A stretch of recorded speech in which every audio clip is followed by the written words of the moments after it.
इन qualitative analysis अभी तक हम लोगों ने ड्राई टेस्ट पढ़ा है as well as wet test of anion पढ़ा है। एसिड रेडिकल के बारे में हम लोग जो भी टेस्ट होता है class A, class B as well as some other anions का हमने स्टडी किया।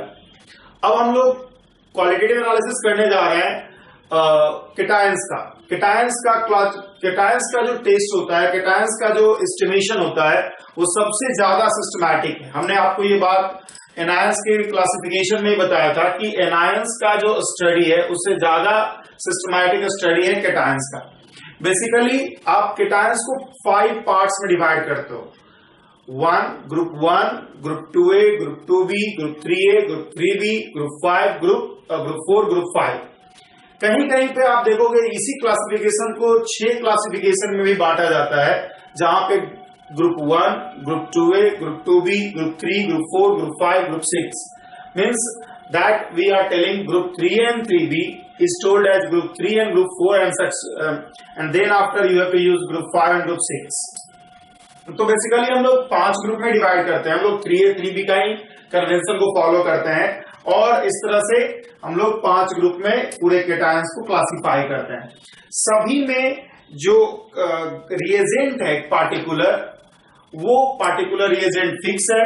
कौन कौन सा ग्रुप 1 केटायन है, कौन कौन सा ग्रुप 2 केटायन है, 2A कौन है, 2B कौन है, कैसे डिस्टिंग्विश करेंगे दोनों के बीच में 3A 3B 4 एंड 5, इन सब के बारे में हम लोग सबसे पहले लिस्ट डाउन कर लेते हैं। तो हम लोग क्लासिफिकेशन ऑफ केटायंस पढ़ने जा रहे हैं।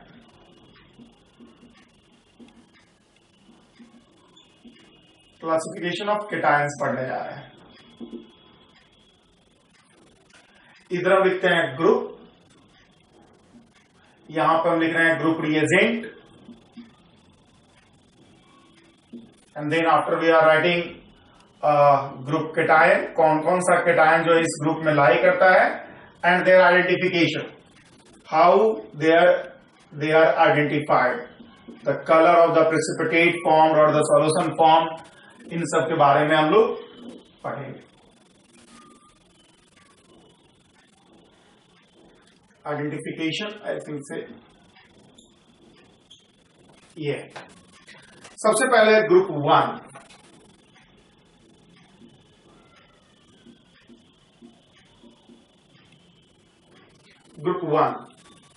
Group 1 reagent is dilute HCl, simply dilute HCl।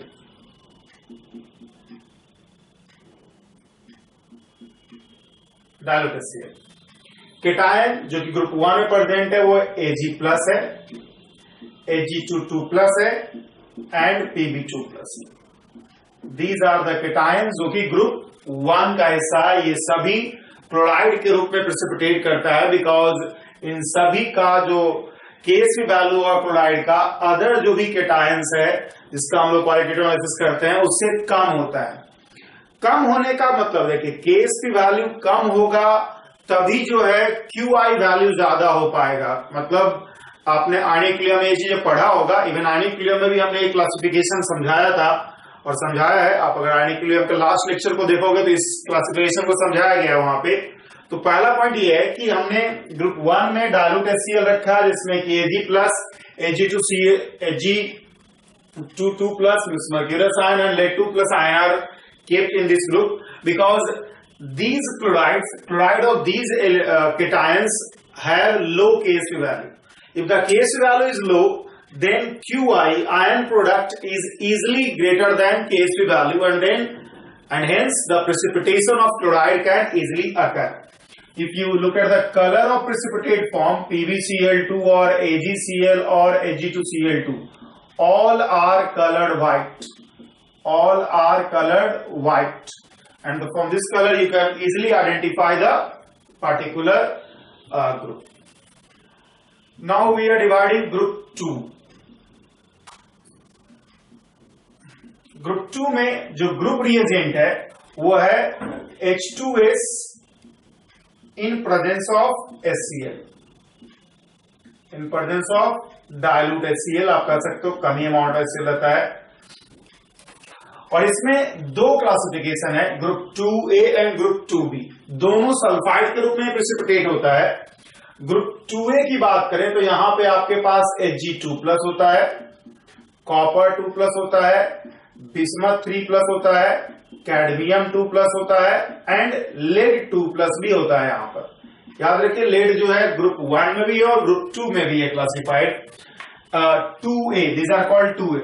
And now arsenic 3+, arsenic 5+, and now antimony 3+, antimony 5+, and tin 2+, tin 5+, tin 4+ are regarded as group 2B. This is called group 2B and this is called group 2A. This is called group 2A and this is called group 2B. तो ये सभी जो है इन सभी का sulphide का Ksp value कम होगा और केएसपी वैल्यू कम होने के कारण इन सभी का प्रेसिपिटेशन सल्फाइड के रूप में होगा। एक और बात आप ध्यान रखिए कि यहां पर हमने HCl यूज किया है H2S के प्रेजेंस में ताकि हम लोग कॉमन आयन इफेक्ट के थ्रू सल्फाइड का कंसंट्रेशन घटा सके। और अगर हम सल्फाइड का कंसंट्रेशन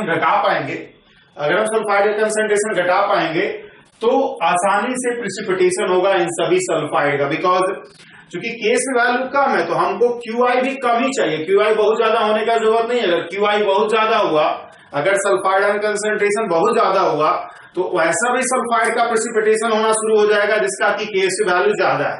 तो वैसे को नहीं होने के लिए उसी कैटायंस का प्रेसिपिटेशन होने के लिए जिसका केएसपी वैल्यू कम है हम लोग डाइल्यूट HCl यूज करते हैं।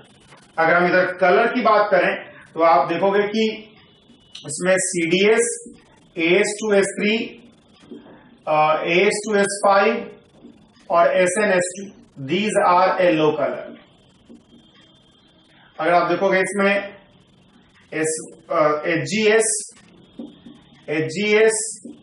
PBS एंड CUS ये सब जो है ब्लैक कलर का होता है। as well as you can identify as Sb2S3 and Sb2S5 are orange in color and then after Bi2S3 and SNS are brown in color। So ये सभी कलर है जिसको कि आपको थोड़ा मेमोराइज करना चाहिए। Cadmium sulphide, arsenic sulphide, SNS2 yellow colour का होता है, CUS, PBS, HGS black colour का होगा, Sb2S3, Sb2S5 ऑरेंज कलर का होगा और Bi2S3 और SNS क्या होगा, ब्राउन कलर का होगा। So this is the group 2 classification, group 2A and group 3, group 2A and 2B classification. Now we are doing group, I am just dividing it as, now we are doing group 3 classification. Third one is group 3 classification. Here group reagent is also different, so I am writing it at group 3A and group 3B. Remember that some people divide group 3 means group 3 as group 3A, 3B as group 3 and group 4. They are different things, different book use different convention. In 3A the group reagent is NH4OH in presence of NH4Cl. In presence of NH4Cl. And इसमें जो हम लोग cation रखते हैं वो Fe3+, Al3+ and then after chromium 3+। अगर आप colour की बात करोगे तो FeOH का होल 3 का कलर ब्राउन होगा,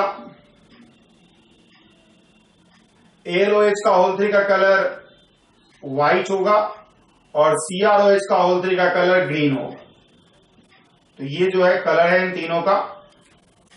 और ग्रुप 3A में, ग्रुप 3A में तो हमने देखा कि मेटल जो है ये तीनों है और हाइड्रोक्साइड के रूप में प्रेसिपिटेट हो रहा है।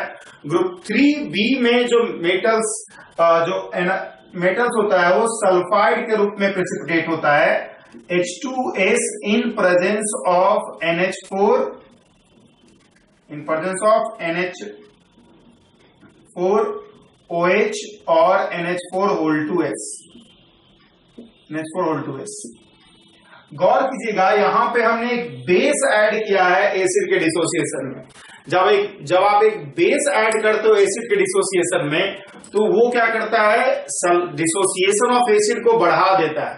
डिसोसिएशन ऑफ एसिड को इसलिए बढ़ाता है बिकॉज कॉमन आयन इफेक्ट के कारण आप समझ सकते हो कि जो H+ प्रोड्यूस होगा उसको OH- ट्रैप कर रहा होगा, उसमें OH- रिएक्शन कर रहा होगा, उसको निकाल रहा होगा और इसलिए क्या होगा, ज्यादा सल्फाइड बनेगा और इसलिए वैसा इस केस में वैसा मेटल का सल्फाइड प्रेसिपिटेट होगा जिसका केएसपी वैल्यू ज्यादा है।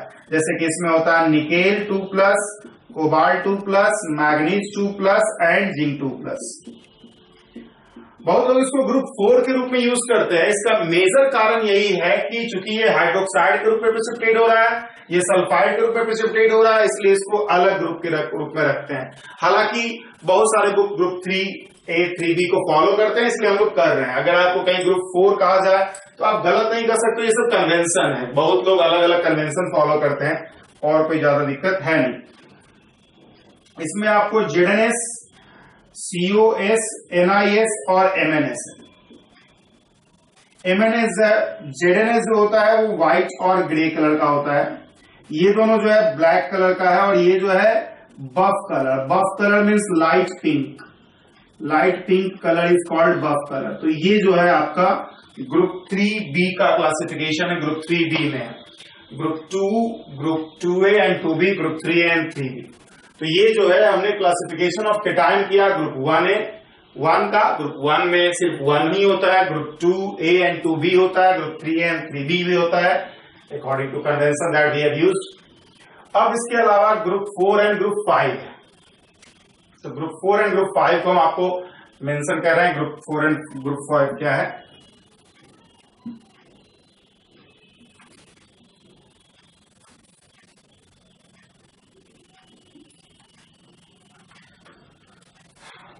ग्रुप 4 की बात अगर हम करें,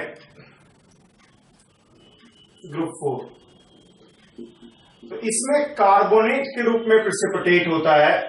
इसमें जो आपका ग्रुप रिएजेंट है अमोनियम कार्बोनेट है in presence of NH4OH, in presence of NH4OH और NH4Cl। इसमें आप समझ सकते हो NH4OH और NH4Cl कॉमन आयन इफेक्ट के थ्रू इसका जो डिसोसिएशन होगा NH4 का उसको सप्रेस कर देगा। इसमें जो ग्रुप केटायन होता है वो बेरियम 2+, स्ट्रोंशियम 2+ और कैल्शियम 2+। ये तीनों का कार्बोनेट जो होता है इनसोल्युबल होगा और सभी का सभी व्हाइट होता है, व्हाइट होता है। This is group 4। इसके बाद है ग्रुप 5। ग्रुप 5 में पहला पॉइंट ये है कि नो कॉमन रिएजेंट। इसमें कोई कॉमन रिएजेंट नहीं है जिसकी मदद से आप पता कर पाओगे कि क्या होगा प्रेसिपिटेट या क्या होगा सॉल्यूशन का कलर। अलग अलग है, लोग पढ़ेंगे इसके बारे में। इसमें lithium plus, magnesium 2+, ammonium plus, potassium plus, sodium plus, ये सब क्लासिफाइड है। ये सब क्लासिफाइड है। इन सब का प्रेसिपिटेट भी नहीं होता है। इन सब का सॉल्यूशन जो होगा वो सोलबल सॉल्ट बनाता है और इसमें सोलबल सॉल्ट के कैरेक्टरिस्टिक से हम लोग आइडेंटिफाई करेंगे कौन सा पार्टिकुलर केटायन वहां पर प्रेजेंट है। तो ये हुआ क्लासिफिकेशन ऑफ केटायंस। हमने 5 ग्रुप में डिवाइड किया है। Group 1, group 2A, group 2B, group 3A, group 3B, group 4 and group 5। Some people also use classification as group 1, group 2A, 2B, 3, 4, 5 and 6. Both are not very much different. You can use anywhere.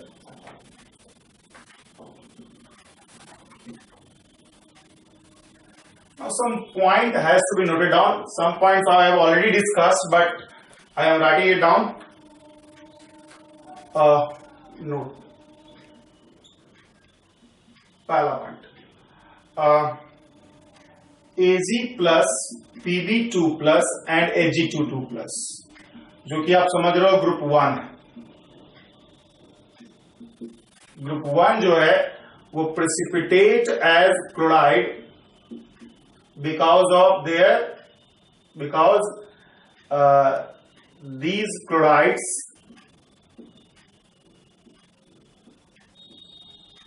have low KSP value.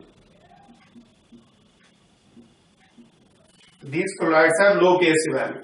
जब chloride का KSP value कम होगा तो इसलिए आसानी से QI का value KSP से ज्यादा होगा और QI का वैल्यू जब KSP से ज्यादा होगा तो इन सभी क्लोराइड का प्रेसिपिटेशन होगा। दूसरा है group 2A, group 2 ions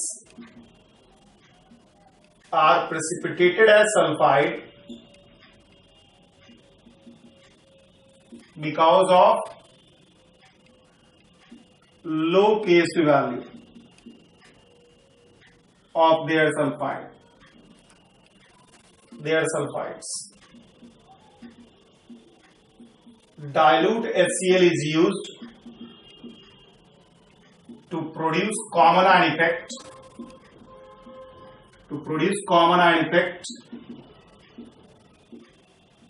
In dissociation of H2S, so that sulfide ion concentration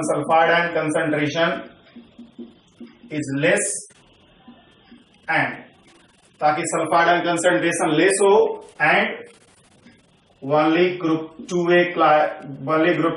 2 ions can precipitate. क्योंकि आप देख सकते हो कि सल्फाइड जो है दो जगह प्रेसिपिटेट के रूप में बना है। ग्रुप आप कहोगे ग्रुप 2 में भी, ग्रुप 2A 2B दोनों में सल्फाइड ग्रुप प्रेसिपिटेट हुआ, और as well age group 3B में। तो ग्रुप 3B में अंतर यह है, ग्रुप 3B में KSV वैल्यू ज्यादा होगा, और इसीलिए वहां पे सल्फाइड आयन कंसंट्रेशन को बढ़ाना पड़ता था बाय एडिंग ए बेस, यहां पे घटाना पड़ रहा है by adding A acid. Point सीधा कंसेप्ट है कि फॉर प्रेसिपिटेशन आप जानते हो कि QI का वैल्यू जो होना चाहिए वो ज्यादा हो जाना चाहिए KSV वैल्यू से। अब जब QI के वैल्यू ज्यादा होना चाहिए, इसका मतलब KSV वैल्यू अगर कम है तो हमको QI कम चाहिए, KSV वैल्यू अगर ज्यादा है तो QI ज्यादा चाहिए। तो अगर किसी आयंस, किसी मॉलिक्यूल का, किसी कंपाउंड का KSV वैल्यू कम है तो हमको कम ही QI वैल्यू चाहिए, मतलब आयंस का कंसंट्रेशन लो चाहिए। तो ये सबका कम होता है KSV वैल्यू, इसलिए कंसंट्रेशन लो चाहिए। थर्ड पॉइंट है group 3A ions are precipitated as hydroxide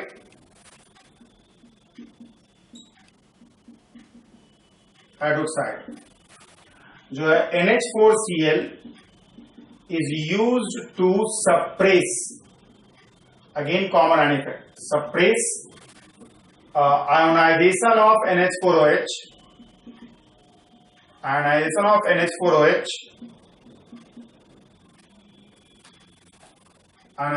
NH4OH को सप्रेस करने के लिए किया जाता है, so that only 3A ions having low KSV value of hydroxide precipitate only. सिर्फ लो KSV वैल्यू का है ये सब हाइड्रोक्साइड, इसलिए यही सिर्फ प्रेसिपिटेट करे। इसमें कुछ पॉइंट है जो कि आपको याद रहना चाहिए।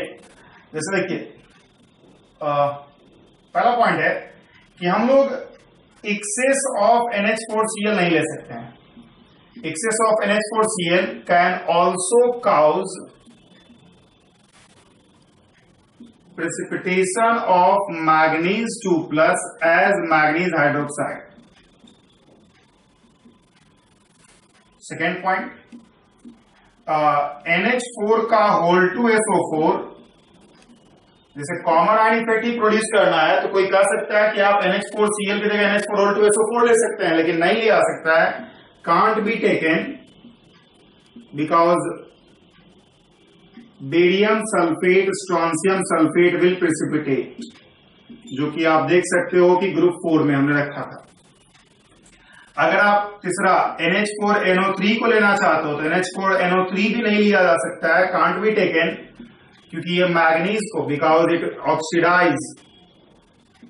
Oxidise manganese 2+ and precipitation of MnOH का होल 3 अकर, और प्रेसिपिटेशन ऑफ MnOH का होल 3 अकर। ठीक है, याद रखिए इसमें एक और पॉइंट की जो हमारे पास हाइड्रोक्साइड बना है ऑल्सो। चौथा point, among FeOH whole 3, CrOH whole 3 and AlOH whole 3 only aluminium hydroxide is soluble in NaOH। ये डिस्टिंक्शन करने का तरीका, अगर ग्रुप 3A में अगर आपको दिया गया है ये तीनों हाइड्रोक्साइड, तो आप जानो कि सिर्फ एल्युमिनियम हाइड्रोक्साइड ही सोलुबल होगा NaOH में, बिकॉज आपको पता है कि एल्युमिनियम हाइड्रोक्साइड एम्फोट्रिक ऑक्साइड है, एम्फोट्रिक हाइड्रोक्साइड है। These are some points. कुछ और पॉइंट्स जो हम लिखते हैं. ग्रुप 3B की बात करें अगर हम, group 3B cations have high Ksp value of their sulfides, due to which NH4OH is taken with H2S. It increases the concentration of H2S. It increases the concentration of sulphide ion. ये sulphide ion concentration को increase कर देगा. तो हम लोग करते हैं इसको. अगर आप ग्रुप 3B की बात करते हैं तो आपके पास सिचुएशन ऐसा है कि अगर ग्रुप 3B के टाइम्स की बात करें तो इस तरह से सिचुएशन आएगा. It increases the concentration of sulphide ion. तो आप देखोगे कि होगा क्या कि H2A जब आपके पास शूट करके H+ और सल्फाइड देगा, H+ को एब्जॉर्ब करने के लिए आपने NH3 डाला हुआ है तो ये NH4+ बनाएगा. और इस तरह से आप देख सकते हो कि ये जो इक्विलिब्रियम है वो ज्यादा इधर शिफ्ट होगा और इसलिए सल्फाइड आयन कंसंट्रेशन इंक्रीजेस. और इसलिए जिसका Kc वैल्यू हाइयर होगा सल्फाइड का, जो ग्रुप 3B केटायंस का होता है या इसी को कहीं कहीं ग्रुप 4 भी कहा जाता है, उसका होता है और इसलिए वो प्रेसिपिटेट कर जाता है. तो ये सब कुछ पॉइंट्स है क्लासिफिकेशन ऑफ केटायंस के बारे में जो कि आपको जानना चाहिए. अब हम लोग बारी बारी से group 1A, group 1, group 2, group 3, group 4, group 5 का स्टडी करना शुरू करते हैं डिफरेंट रिएक्शंस को. This is the classification of cations that we have done. Now हम लोग बारी बारी से हम लोग केटायंस का स्टडी करना शुरू कर रहे हैं. ग्रुप 1A, ग्रुप 1 का. ग्रुप 1 केटायंस, जैसा कि आपको पहले से पता है ग्रुप 1 केटायंस है Lead2+, Ag+ and Hg2Cl2. Hg2+, means Hg2Cl2 is precipitated chloride. तो कुछ रिएक्शंस की बात करते हैं हम लोग. सबसे पहला पॉइंट है Pb2+ का बात करते हैं. तो Pb2+ gives yellow precipitate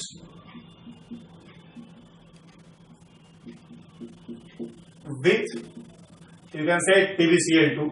जो PbCl2 के तो उसमें प्रेसिपिटेट होगा. ये सभी क्लोराइड ग्रुप पे प्रेसिपिटेट होता है, ऐसा आपको पता होगा. Yellow precipitate with Ki and excess Ki it dissolve, ये डिसॉल्व कर जाता है. मतलब PbCl2 को अगर आप क्या करते हो, Ki के साथ रिएक्शन कराते हो तो सबसे पहले PbI2 का प्रेसिपिटेट बनेगा और प्लस KCl बनेगा. फिर PbI2 को फिर क्या करते हो, अगर और एक्सेस Ki के साथ यूज करोगे आप तो आपके पास बन जाएगा K2PbI4. ये सोल्युबल हो जाएगा. तो आप देख सकते हो कि PbCl2 जो है येलो प्रेसिपिटेट देता है with Ki and excess Ki it dissolve. तो ये जो है सबसे पहले येलो प्रेसिपिटेट जो है PbI2 का ही है. This is yellow precipitate. Similarly PbCl2 की बात अगर हम करें तो ये क्रोमेट के साथ PbCl2 gives yellow precipitate with K2CrO4 and it dissolve in, जो प्रेसिपिटेट होगा डिसॉल्व इन NaOH.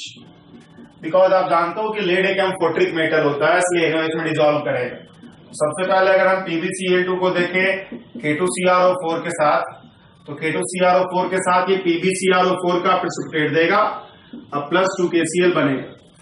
फिर PbCrO4 को अगर आप रिएक्शन कराते हो, PbCrO4 को अगर आप रिएक्शन कराते हो NaOH के साथ तो ये डिसॉल्व कर करके आपको Na2PbO2 बनाएगा और प्लस Na2CrO4 बना लेगा. ये जो है आपका फिर यहां पर yellow precipitate. This is PbCrO4 and this is again yellow precipitate. These are the test of lead chloride, जिससे कि हम लोग पता कर सकते हैं कि वहां पर लेड क्लोराइड प्रेजेंट है. अगर हम फॉर सिल्वर की बात करें तो पहला पॉइंट तो ये है कि सिल्वर AgCl जो है एक्सेस ऑफ NH4OH में सोलुबल होता है और टॉलरेंस रिएजेंट देता है। AgCl इज सोलुबल इन, ये जो है हम लोग फॉर लेड की बात कर रहे हैं, लेड का जो आइडेंटिफिकेशन है वो कर रहे हैं हम, लेड सिल्वर का आइडेंटिफिकेशन कर रहे हैं। ये सोलुबल इन NH3 सोल्यूशन, NH3 और NH4OH solution forming a complex, एक कॉम्प्लेक्स बना करके डिसॉल्व कर जाएगा। AgCl को अगर आप इस पे NH4OH वगैरह पास कर देते हो तो आपके पास दो NH4OH के साथ रिएक्शन करके AgNH3 का होल ट्वाइस और फिर Cl प्लस H2O बनेगा। तो इस तरह से आपका जो है AgCl डिसॉल्व कर जाएगा NH4OH में।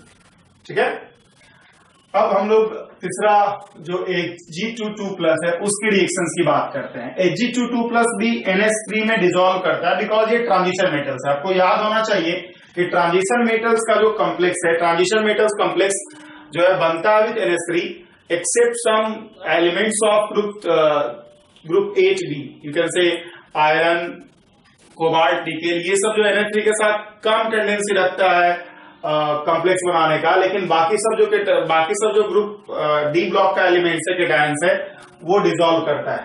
तो फॉर अगर हम Hg की बात करें, Hg22 मर्क्यूरस आयन, Hg की बात करें तो सबसे पहला पॉइंट ये भी है कि Hg2Cl2 डिसॉल्व इन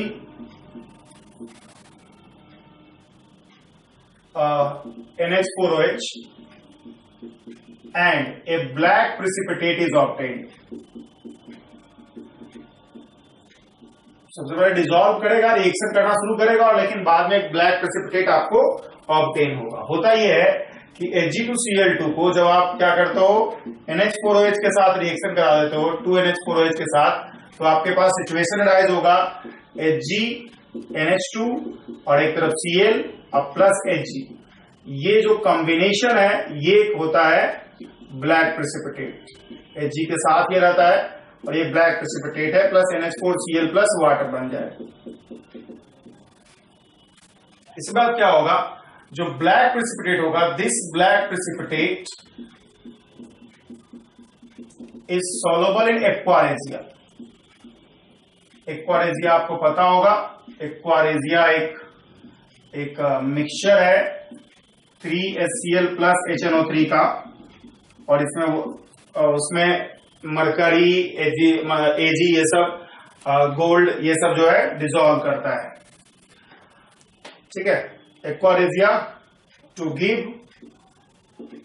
AgCl2, ये AgCl2 देता है। होता क्या है, 3HCl और HNO3 पहले आपस में रिएक्शन करता है और बना लेता है NOCl plus water plus 2 chloride, and ये फिर क्या होगा, HgNH2 Cl और Hg आपस में ये क्या करेगा, 2 क्लोराइड जो बना यहां पर उसके साथ ये रिएक्शन करके बना लेता है HgCl2। HgCl2 का फॉर्मेशन हो जाता है यहां। ठीक है, बैलेंस कर सकते हो, बैलेंसिंग कोई ज्यादा दिक्कत है नहीं। अब क्या होगा, this HgCl2 form can be tested with, इसको हम लोग टेस्ट कर सकते हैं विथ ए है SnCl2 स्टेनस क्लोराइड और बी है कॉपर टर्निंग। कॉपर टर्निंग का मतलब है कॉपर का जो टुकड़ा है छोटा छोटा, उस पे पास करके हम लोग पता कर सकते हैं। सबसे पहला है कि विथ SnCl2 किस तरह का रिएक्शन होगा। ये SnCl2 के साथ अगर आप रिएक्शन करते हो तो HgCl2 पहले SnCl2 के साथ रिएक्शन करेगा, बना लेगा Hg2Cl2 और व्हाइट प्रेसिपिटेट मिल जाएगा SnCl4, I am not balancing it, and then after Hg2Cl2 फिर जाकर के रिएक्शन करेगा रेडॉक्स और SnCl2 के साथ रिएक्शन करके Hg जो ब्लैक प्रेसिपिटेट होगा वो बन जाएगा, प्लस SnCl4 का फॉर्मेशन होगा। तो this is the formation of Hg जो ब्लैक प्रेसिपिटेट है वो प्लस SnCl4। अब अगर इसी तरह से अगर हम सेकेंड बात करें कि विथ कॉपर टर्निंग की बात करें, तो कॉपर टर्निंग के साथ अगर आप रिएक्शन करते हो HgCl2 का, तो ये बना लेगा CuCl2 एंड प्लस Hg का जो है वो ब्लैक प्रेसिपिटेट बन जाएगा यहाँ पे, ब्लैक और कह सकते हो ग्रे प्रेसिपिटेट। ग्रेप शिफ्टेड बन जाएगा इस तरह से। तो इस तरह से हम लोग ग्रुप जो 1 केटायन है उसका आइडेंटिफिकेशन कर सकते हैं डिफरेंट डिफरेंट रिएक्शन के थ्रू। हमने यही किया कि ग्रुप 1 में जो भी हमारे पास केटायन था उसका क्लोराइड का डिफरेंट डिफरेंट स्पेसिस के साथ रिएक्शन करके हमने ये आइडेंटिफाई किया कि कौन सा केटायन किस तरह का कौन सा कंपाउंड किस तरह का रिएक्शन देगा।